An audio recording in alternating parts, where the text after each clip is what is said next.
આજે આપણે વાત કરીશું અમેરિકાથી આવી રહેલા એવા સમાચાર વિશે જેમણે આખી દુનિયામાં ખળભળાટ મચાવી દીધો છે. ખાસ કરીને એવા લોકો જેઓ ગેરકાયદેસર રીતે અમેરિકામાં વસી રહ્યા છે, રહી રહ્યા છે. રાષ્ટ્રપતિ ડોનાલ્ડ ટ્રમ્પના સૌથી મહત્વકાંક્ષી અને વિવાદાસ્પદ પ્રોજેક્ટ હોમ કમિંગને લઈને અત્યારે મોટો વિવાદ છેડાઈ ગયો છે.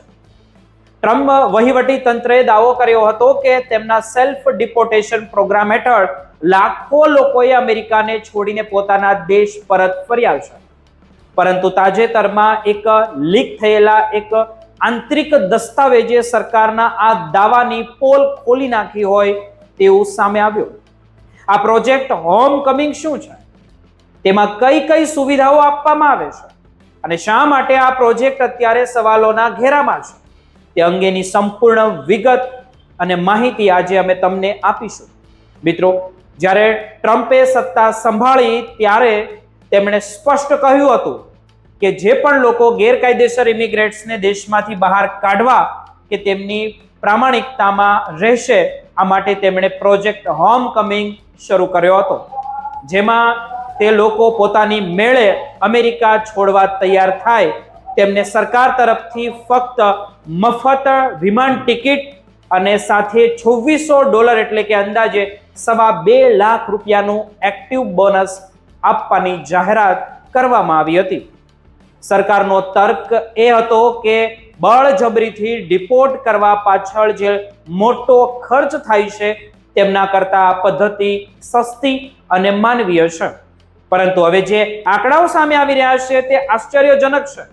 વહીવટી તંત્રને સાર્વજનિક રીતે એવો દાવો કર્યો હતો કે 2025 થી અત્યાર સુધીમાં અંદાજે 22 લાખ લોકોએ આ પ્રોગ્રામ હેઠળ અથવા તો ડરના માર્યા અમેરિકા છોડી ગયા છે. જો કે ડિપાર્ટમેન્ટ ઓફ હોમલેન્ડ સિક્યુરિટી એટલે કે DHS ના એક લીક થયેલા જે રિપોર્ટ મુજબ માર્ચ 2026 સુધીમાં માત્ર 72,000 લોકોએ જ આ સરકારી પ્રોત્સાહનનો ભાગ લઈને દેશ છોડ્યો છે. એટલે કે સરકાર જે 2.2 મિલિયનનો આંકડો બતાવી રહી છે તે વાસ્તવિકથી ઘણો દૂર હોવાનું જણાઈ રહ્યું છે.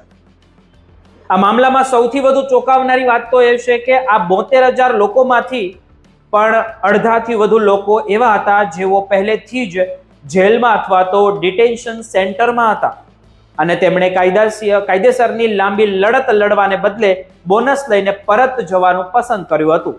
આ સ્કીમને સફળ બનાવવા માટે ટ્રમ્પ સરકારે કરોડો ડોલર જાહેરાતો પાછળ ખર્ચ્યા છે. ભારત, ચીન અને કોલંબિયા જેવા દેશોના નાગરિકોને ટાર્ગેટ કરવા માટે સોશિયલ મીડિયા પર આક્રમક કેમ્પેઈન ચલાવવામાં પણ આવ્યું હતું. તમને જાણીને નવાઈ લાગશે કે ભારતીયોને આકર્ષવા માટે સોશિયલ મીડિયા પર તાજમહેલના ફોટા સાથેની જાહેરાતો મૂકવામાં આવી હતી, પોસ્ટર બનાવવામાં આવ્યું હતું, જેમની ભારતીય સમુદાયમાં ભારે ટીકા પણ થઈ હતી. લોકોનું કહેવું છે કે સાંસ્કૃતિક પ્રતીકોનો ઉપયોગ ડિપોર્ટેશન માટે કરવો તે અત્યંત અપમાનજનક છે. નિષ્ણાંતોનું માનવું છે કે $2600 આ રકમ એ લોકો માટે પૂરતી નથી જેઓએ અમેરિકા પહોંચવા માટે લાખો રૂપિયા ખર્ચ્યા છે અથવા જેઓ ત્યાં વર્ષોથી મહેનત કરી રહ્યા હોય.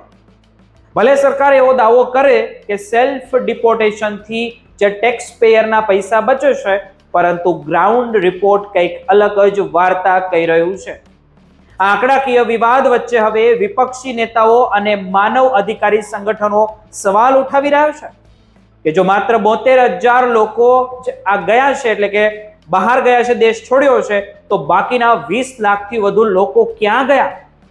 શું સરકાર આંકડાઓમાં હેરાફેરી કરી રહી છે કે પછી લોકો ખરેખર ડરના કારણે ભૂગર્ભમાં ઉતરી ગયા છે? આગામી દિવસોમાં આ પ્રોજેક્ટને લઈને અમેરિકન રાજકારણમાં વધુ ગરમાવો જોવા મળી રહ્યો છે. આગળ શું થશે તે આપણે વિગતવાર જાણીશું.